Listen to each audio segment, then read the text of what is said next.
Jesper Svensson right now. That's a little bit of a loss of power, and it might hurt his calves a little bit later on too. Yeah, you might be right. I think another thing worth noticing, I told you we were going to use this stop camera a lot to do some picking people apart. But right here, Greg, what I'm noticing is his aerodynamic water bottle is gone.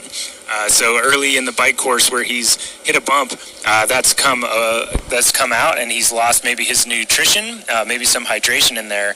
But now we're back on screen on the upper left with our first 2 leaders, and no doubt Starkowitz did put an effort in, but we were able to see our chaser hang on, and I was right, and Johan Ackerman has gotten blown out of the back of that chase group. Yeah, and then also Ben Hoffman just sitting behind. I don't think they're too far, out of the back, but I don't think, they're not losing too much time at this point. I think that Saki, made a huge effort. As you can see there, just looking down the road, you can't quite see him just yet, but definitely Jesper Svensson has said, maybe I'll try this, and it might blow up in my face, but look, you can see that Ackerman's only about 75 metres back, and Hoffman, right behind that, so not too much of a lot. Energy where Ben Hoffman's been like, I'm just going to let the race come to me. I'm going to wait for those chasers behind to catch. I'm not going to mess with Starkey.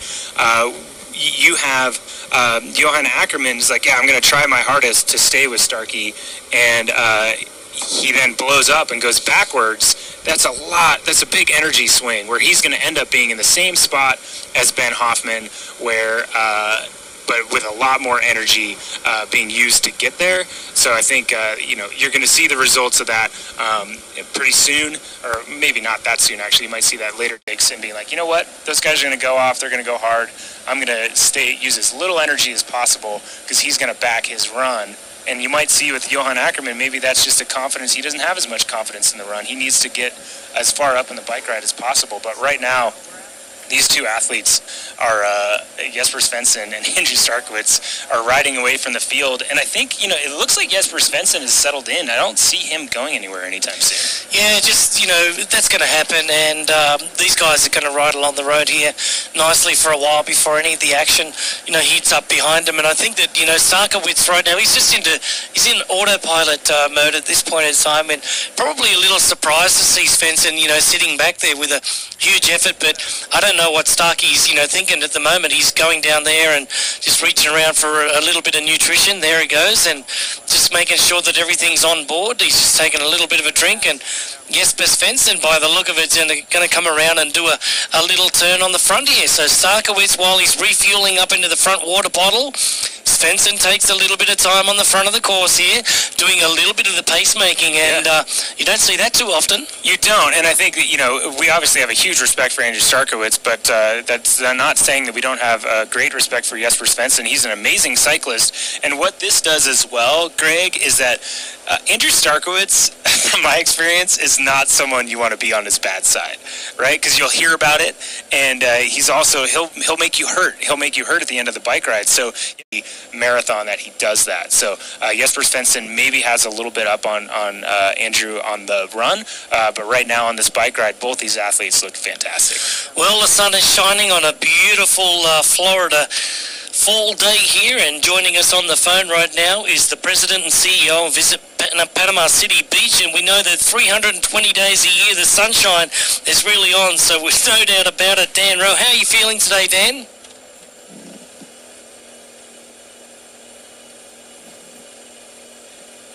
All right, so we're going to get back to Dan Rowe in just a few moments' time here as we see that Jesper Svensson and also Andrew Starkowitz up the road coming up to that 2-hour point. And, we saw that Starkowitz was just, refueling and getting that front water bottle all fueled up, ready to go.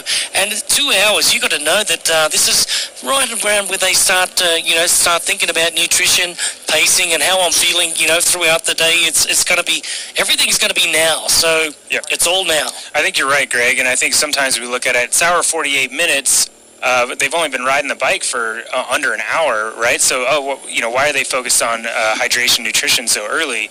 But in general, that was largely missed by Hurricane Michael. But the communities, east of Panama City Beach, were devastated by the storm. And the monies that were raised by the athletes last year in Haines City and then throughout the year to give back to this local community is critically important. And then the athletes who are going to dedicate their time tomorrow to help us rebuild is, that's the story that I will hold on to for, the rest of my life. Yeah, that's pretty cool. And I mean, right now we're actually looking on screen a picture of Ben Hoffman, one of our pro athletes who has a great shot of winning the race today. And how cool is that, and how special is that he's signed up and he's going to be out there swinging a hammer tomorrow? Yeah, it really shows, the heart of your athletes and their commitment, and their love of neighbor, their love of community, and, giving back to people that they don't know. Is just, that's just an amazing thing. Yeah, and also the Ironman Foundation, an incredible initiative for them as well, giving out, $300,000 to that, local, charitable, in a contribution as well. And, they're giving out, over $1.8 million in the year of 2019 to over 1,500, communities, which is absolutely incredible. So the Ironman Foundation leaving their stake in the ground here in Panama City Beach as well. Yeah, and Sarah Hartman, who runs the foundation, has such a great spirit and really is focused on giving back. And the athletes that are also building bikes for kids, and helping kids get active, and hopefully some of those young people who receive bikes from Ironman will end up participating in Ironman as they get older. Yeah, it is pretty cool how it's a cyclical thing, right? We continue to inspire communities as we go through. And have you seen that effect as you've seen decades now of Ironman in Florida? Have you seen that effect on the kids that are inspired by these races then moving forward and being athletes on their own? Yeah, it really is. It is amazing that the cycle of things, where people, they're inspired and they keep carrying forward.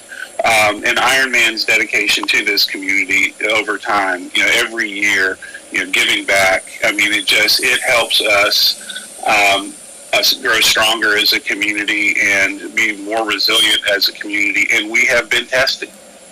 No, absolutely, and it means so much to the Ironman community that the city has gotten behind our racing here, and it's been integral to having a successful event. And obviously, we appreciate your support, Dan. And thanks so much for coming on and chatting with us. And I will say, Ben Hoffman considers himself quite the carpenter, and he actually is pretty good. But don't let him push you around on the job site tomorrow if you get out there. Hey, that's a deal. Thank you, gents. All right, thank you very much. That was Dan Rowe joining us. He's the president and CEO of Visit Panama City Beach. They'll be out there swinging hammers tomorrow. Now, what a great initiative that is from the Ironman Foundation. Sarah, Sarah Hartman and Brent Hawley, they're just absolutely amazing at what they do. All right, let's rejoin the race here in third place. We can see the Johann Ackermann from Germany, from Deutschland, is still sitting in that podium position. Ben Hoffman just dropping back a little bit, but he's not too far back. He's only about 100 meters off the wheel of Ackermann right now, but Starkey up the front driving. You can see that Jesper Svensson working very hard to stay intact with our leader. Yeah, I know that the motorcycle is working pretty hard to keep up with those guys too. It's definitely on the rev limiter there, I think. But you can see in the back, actually, we don't see any athletes behind, but we can see the truck that's actually following Johann Ackermann on that long view with Starkowitz, and our second place athlete is way far back there. So they've opened up a gap, which isn't surprising. I mean, if you think of Starkowitz has put 3 minutes on Johann Ackermann in the first 12 miles, he's going to probably continue to stretch out pretty quickly as they move forward, and they've certainly extended that gap now with Jesper Svensson and Andrew Starkowitz. Yeah, we'll be coming up to our next time check here in the next 10 minutes or so, but Ackermann now just falling back a little bit. I wouldn't say falling back, I would just say that Starkowitz is continuing, to push the pressure, and, and the pressure needs to be on, because right now Jesper Svensson from Sweden is doing a great race, so far to, keep him with the touch much of Andrew Starkowitz. Now, we talked about Starkowitz, going in a couple of weeks leading into the Ironman World Championship brought to you by Vega. And, Starkowitz had a little bit of an illness, going into that. Do you think that he's over the illness? And if so, would it have cost him a little bit of his speed and strength for this race? Yeah, it certainly could have. And